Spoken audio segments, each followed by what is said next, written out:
वो कई बार लोगों को बोलते हैं कि आंदोलन जीवी हैं, आंदोलन करते रहते हैं, लेकिन मोदी का जो निर्माण हुआ है और उस पद पर वो जो बैठे हैं वो आंदोलन से ही बैठे हैं। मोदी खुद आंदोलनों की उपज है, मास मूवमेंट का ही प्रोडक्ट है। तमाम कांग्रेस के विरोध पर जितने आंदोलन हुए अधिकांश का नेतृत्व किया उन्होंने और वो वहां तक पहुंचे। तो अन्ना आंदोलन का भी जो रिजल्ट निकला वो यही निकला। अन्ना आंदोलन में 3 चीजें हुई थी, कांग्रेस खत्म हुई थी, आम आदमी पार्टी का जन्म हुआ था और नरेंद्र मोदी प्रधानमंत्री बने। 3 काम हुए थे अन्ना आंदोलन से। बड़ा जो नुकसान हुआ कांग्रेस के लिए वो ये हुआ कि उन्होंने सीधा सीधा कॉर्पोरेट से पंगा ले लिया, कॉर्पोरेट की बैंड बजा दी। 5 कानून लेके आए, राइट टू फूड, सीधा फूड सिक्योरिटी एक्ट, मनरेगा जिसमें लोगों को रोजगार मिल जाएगा। तीसरा राइट टू एजुकेशन जिसमें गरीब बच्चे भी अमीर बच्चों के साथ बैठ के पढ़ पाएंगे। फॉरेस्ट राइट एक्ट, आदिवासियों की जमीन पे कोई भी कॉर्पोरेट कब्जा नहीं कर पाएगा। और राइट टू इन्फॉर्मेशन, कोई भी सरकारी अधिकारी इन्फॉर्मेशन नहीं छुपा सकता। ये जो 5 कानून थे इन्होंने कॉर्पोरेट की नींद उड़ा दी।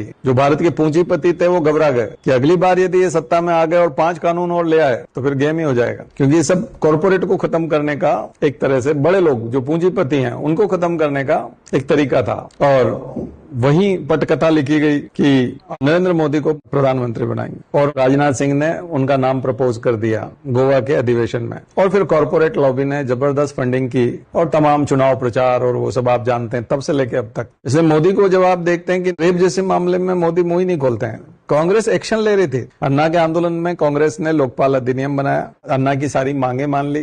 जब निर्भया कांड हुआ तो आप जानते हैं कि पोक्सो आया, एक्ट बन गया, उन्होंने एक्शन लिया। लेकिन मोदी कभी ख्याल नहीं करते थे। इतने सारे सेक्सुअल हेरासमेंट के एक से एक मामले आए, उनके मंत्रियों पर रेप के आरोप लगे, मोदी चूं तक नहीं बोले, एक ट्वीट भी नहीं किया उन्होंने। उनको मालूम है कि यदि हमने रिएक्शन दिया तो जनता नाराज हो जाएगी, वो देते ही नहीं, इस मामले में रिएक्शन ही नहीं देते। इसलिए कई मामलों पर वो चुप्पी साध जाते हैं। इस मामले में भी चुप्पी थी, लास्ट दिन बोले जब बात बिगड़ गई थी। ये थोड़ा सा आउट ऑफ सिलेबस माना जाता है बीजेपी के लिए। ये था जेन जी। अभी तक वो जिन लोगों को संभाल रहे थे और जिनको ट्रीट कर रहे थे वो लोग दूसरे थे। वो लोग अफवाह में विश्वास कर लेते, व्हाट्सएप यूनिवर्सिटी पे विश्वास कर लेते हैं। ये जेन जी जो है ये हर चीज पे चैट जीपीटी करती है, हर चीज पे विकिपीडिया देखती है, हर चीज को क्रॉस चेक करती है, एकदम ऐसे विश्वास नहीं करती। व्हाट्सएप यूनिवर्सिटी यहाँ काम नहीं करती और न्यूज चैनल तो ये बिल्कुल भी नहीं देखती। ये इंस्टाग्राम यूजर है। पिटाई जब तक नहीं हुई थी, बच्चों की हिंसा नहीं हुई थी, तब तक तो ठीक था। लेकिन जैसे ही हिंसा हुई कि मामला बदल गया, तब सरकार को बैकफुट पे आना पड़ा।